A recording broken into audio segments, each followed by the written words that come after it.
하나님 나라 복음을 살아가는 매일의 동행. 오늘 말씀은 열왕기하 8장 1절부터 15절의 말씀입니다.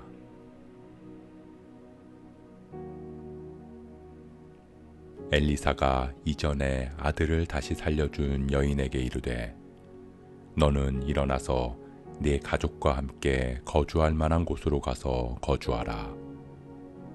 여호와께서 기근을 부르셨으니 그대로 이 땅에 7년 동안 임하리라 하니, 여인이 일어나서 하나님의 사람의 말대로 행하여 그의 가족과 함께 가서 블레셋 사람들의 땅에 7년을 우거하다가 7년이 다함에 여인이 블레셋 사람들의 땅에서 돌아와 자기 집과 전토를 위하여 호소하려 하여 왕에게 나아갔더라.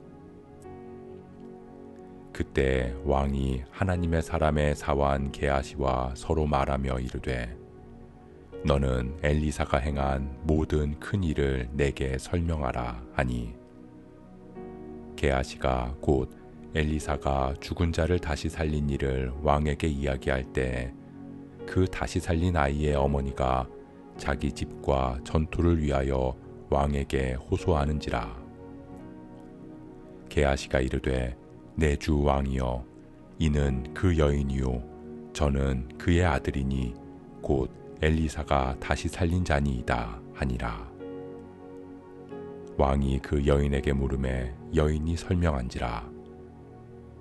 왕이 그를 위하여 한 관리를 임명하여 이르되, 이 여인에게 속한 모든 것과 이 땅에서 떠날 때부터 이제까지 그의 밭의 소출을 다 돌려주라 하였더라.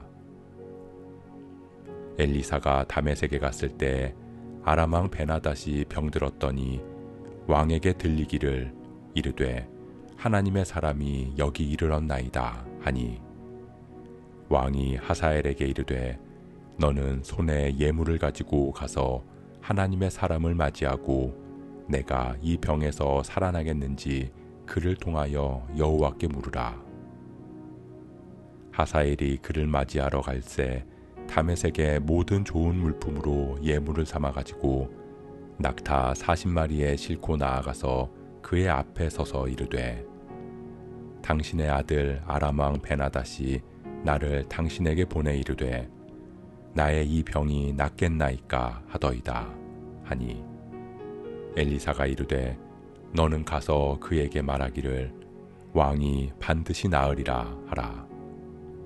그러나 여호와께서 그가 반드시 죽으리라고 내게 알게 하셨느니라 하고, 하나님의 사람이 그가 부끄러워하기까지 그의 얼굴을 쏘아보다가 우니, 하사엘이 이르되, 내 주여 어찌하여 우시나이까 하는지라. 대답하되, 네가 이스라엘 자손에게 행할 모든 악을 내가 알미라. 네가 그들의 성에 불을 지르며 장정을 칼로 죽이며 어린아이를 맺히며 아이벤 부녀를 가르리라 하니, 하사엘이 이르되, 당신의 개 같은 종이 무엇이기에 이런 큰 일을 행하오리이까 하더라. 엘리사가 대답하되, 여호와께서 네가 아람 왕이 될 것을 내게 알게 하셨느니라 하더라. 그가 엘리사를 떠나가서 그의 주인에게 나아가니, 왕이 그에게 묻되, 엘리사가 내게 무슨 말을 하더냐 하니, 대답하되, 그가 내게 이르기를 왕이 반드시 살아나시리이다 하더이다 하더라. 그 이튿날에 하사엘이 이불을 물에 적시어 왕의 얼굴에 덮음에 왕이 죽은지라. 그가 대신하여 왕이 되니라.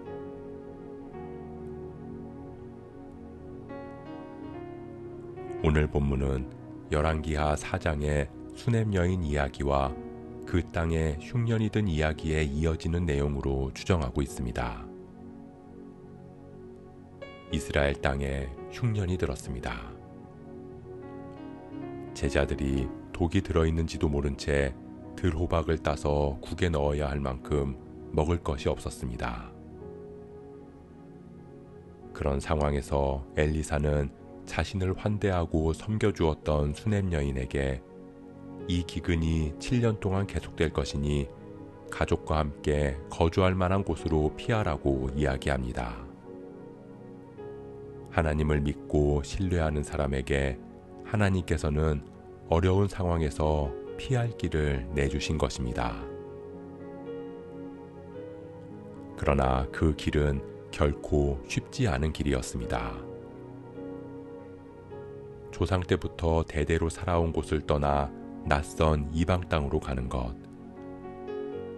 자신의 모든 재산을 내려놓고 삶의 터전을 떠나야 하는 것이기 때문입니다. 아마 그것은 아무리 하나님의 뜻이라 해도 쉽게 받아들일 수 없었을지 모릅니다. 그럼에도 수넴 여인은 아무 말도 하지 않고 일어나서 하나님의 사람의 말씀대로 행했습니다. 블레셋으로 향해 그곳에서 7년 동안 지낸 것입니다. 하나님께서는 우리의 모든 삶을 주관하시고 인도하심을 고백합니다. 어려움 가운데에도 능히 피할 길을 내주십니다. 그러나 그 길은 오늘 수넴 여인에게 이스라엘을 떠나라는 말씀처럼 어쩌면 쉽게 받아들이고 순종할 수 있는 길이 아닐 수 있습니다. 우리가 붙들고 있는 것들을 내려놓아야 하는 결단을 필요로 할 수 있습니다. 그럼에도 일어나 말씀대로 행한 수넴 여인처럼 우리는 하나님을 신뢰해야 합니다. 우리를 가장 선한 길로 인도하실 주님을 믿기 때문입니다. 그렇게 기근이 지나가고 수넴 여인은 7년 만에 다시 이스라엘 땅으로 돌아왔습니다. 그러나 그녀가 맞이한 현실은 자신의 집과 전토를 다른 사람들이 점유하고 있는 상황이었습니다. 믿음으로 하나님의 뜻을 따랐지만 현실의 문제는 더 꼬여 있는 것입니다. 그녀는 자신의 문제를 가지고 왕에게 나아갑니다. 그때 마침 우연처럼 왕은 엘리사의 사환 게하시와 이야기를 나누고 있었고, 게하시는 왕에게 수넴 여인에 대한 이야기를 전하고 있었던 것입니다. 수넴 여인이 들어오자 지금 이야기한 여인이 바로 이 여인이라고 말합니다. 그러자 왕은 여인의 모든 문제를 해결해주고 지금까지의 밭의 소출까지 돌려주라고 명하며 여인의 생각을 뛰어넘는 은혜를 내려주었습니다. 사랑하는 성도 여러분, 우리가 하나님의 뜻에 따른다는 것은 우리의 생각과 가치관을 내려놓는다는 뜻입니다. 하나님의 인도하심이 우리 눈에는 이해가 되지 않는 방식으로 보일지라도 믿음으로 온전히 따르는 것이 순종입니다. 그럴 때 하나님께서는 세상에서는 우연이라고 말할지 모르는 일들을 통해서도 하나님의 뜻을 우리 삶에 이루어 주시고, 순종으로 하나님의 뜻을 따른 우리는 그 모든 일들을 하나님의 섭리라고 고백할 수 있을 줄 믿습니다. 이어지는 아람 왕의 이야기. 아람 왕 베나닷의 병에 대해 엘리사에게 물으러 온 신하 하사엘이 베나닷을 죽이고 아람 왕위에 올랐습니다. 어쩌면 이 이야기는 우리가 살아가는 세상의 이야기일지 모릅니다. 내 생각과 내 욕심으로 서로가 서로를 죽이는 이야기. 그러나 그 사이에 하나님의 생명의 이야기가 있습니다. 믿음의 사람들을 인도하시고 그들의 순종을 축복으로 바꾸어 주신 이야기. 그것이 이 땅을 살아가는 믿음의 사람들의 이야기이고 우리를 인도하시는 하나님의 놀라운 섭리입니다. 우리가 선하신 주님을 신뢰하기를 소원합니다. 하나님의 섭리 안에서 믿음으로 순종하며 어두운 세상에서 생명 되신 주님의 빛을 전하며 살아가는 저와 여러분 되시길 주님의 이름으로 축복합니다.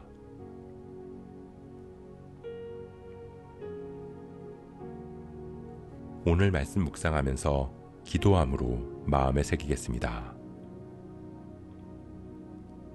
기근 가운데 믿음의 사람을 구하신 하나님의 이야기는 우리가 볼 때는 이해가 되지 않는 무리함으로 느껴질 때도 있습니다. 그러나 내 생각을 내려놓고 크고 높으신 하나님을 신뢰하며 순종할 때 주님께서는 우리의 생각을 뛰어넘는 크고 놀라운 은혜를 허락하시는 줄 믿습니다. 그렇게 어둠이 가득한 세상에서 하나님은 하나님의 사람들을 생명으로 인도하십니다. 그 생명을 품은 우리가 세상에 하나님의 사랑을 전하게 하시고 하나님의 섭리 안에 거하게 하옵소서. 신실하신 주님만을 신뢰하는 우리의 삶이 되게 하옵소서. 이 모든 말씀 생명의 빛 되시는 예수 그리스도의 이름으로 기도합니다.